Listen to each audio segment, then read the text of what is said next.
Welcome to Tech Bytes and News, your daily roundup of articles featured in Hacker News. Today we're diving into something that plagues photographers and camera enthusiasts alike, the absolute chaos of raw image formats.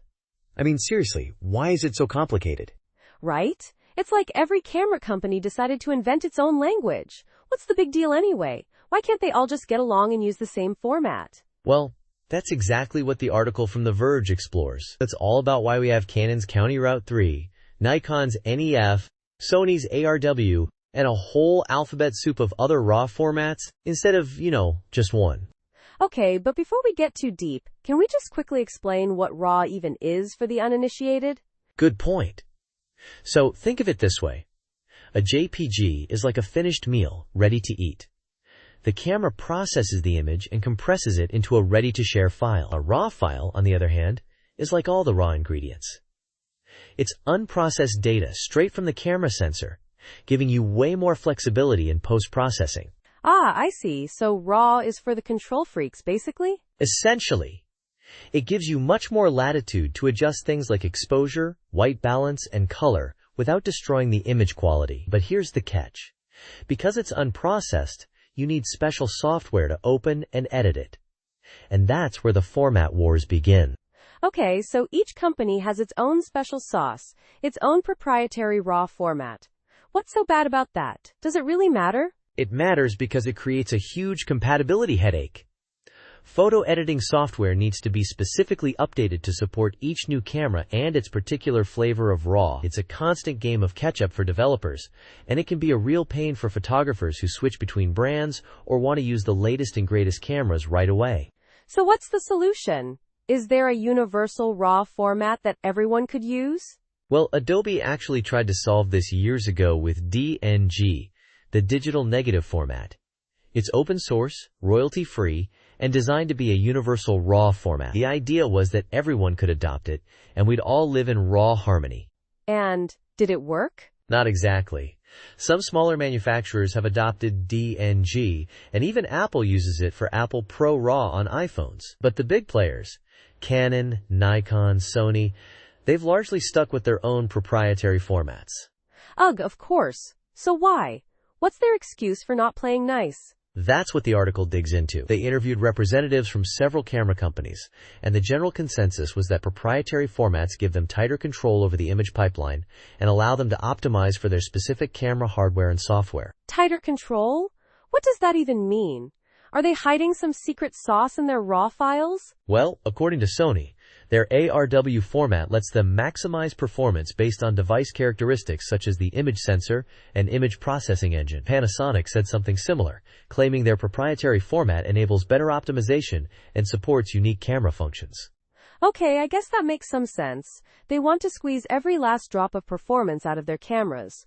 But is it really worth the hassle for everyone else? Sigma, which uses both DNG and its own X3F format, admitted that adding proprietary data allows camera information to be given more accurately to the developing software, but also acknowledged that it's less versatile. So it's a trade-off between control and compatibility. What did Canon have to say? They're a pretty big player. Canon basically echoed the same sentiment, saying their proprietary format allows them to add their own information to RAW files without being restricted by standardization, enabling optimum processing during image development. I see. Interesting. So everyone's worried about being unique and having ultimate control. What about Pentax? They're known for doing things their own way. Pentax actually gave a pretty honest answer. They said the advantage of proprietary formats is that they can evolve on their own, but the disadvantage is that they may not be supported by third-party applications. Interestingly, Pentax is the only manufacturer that gives users a choice between their proprietary PEF file and DNG. Wow, props to Pentax for giving users a choice. What about Nikon and Fujifilm? Did they weigh in? Unfortunately, Nikon and Fujifilm didn't respond to The Verge's questions by the time of publication, so we're left to speculate on their reasons. Maybe they're just too busy swimming in their piles of proprietary RAW files to answer emails? Haha, possibly. The article does include a handy list of RAW formats by brand, though.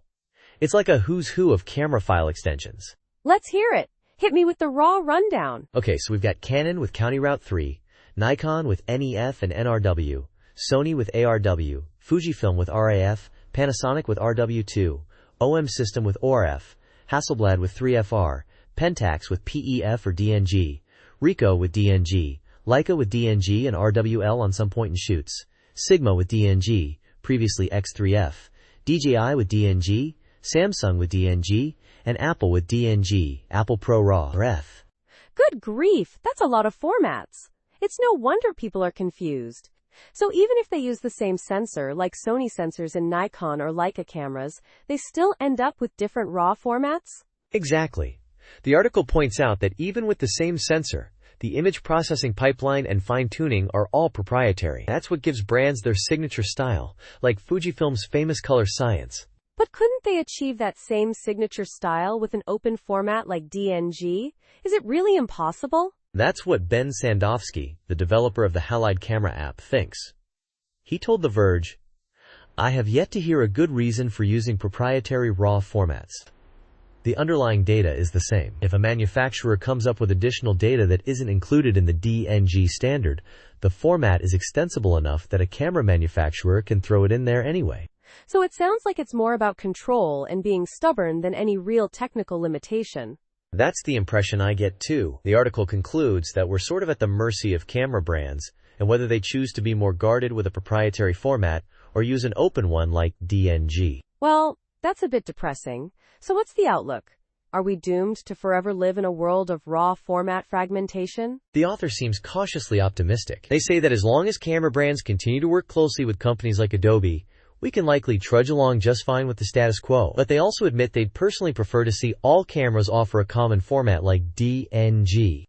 Yeah, me too. It would just make life so much easier for everyone. No more worrying about compatibility or whether your old RAW files will still be supported in the future. Exactly. It's a bit of a first world problem, I know, but it's still a problem. And it's one that could be easily solved if everyone just agreed to play nice. Well, here's hoping that one day camera companies will see the light and embrace a universal RAW format.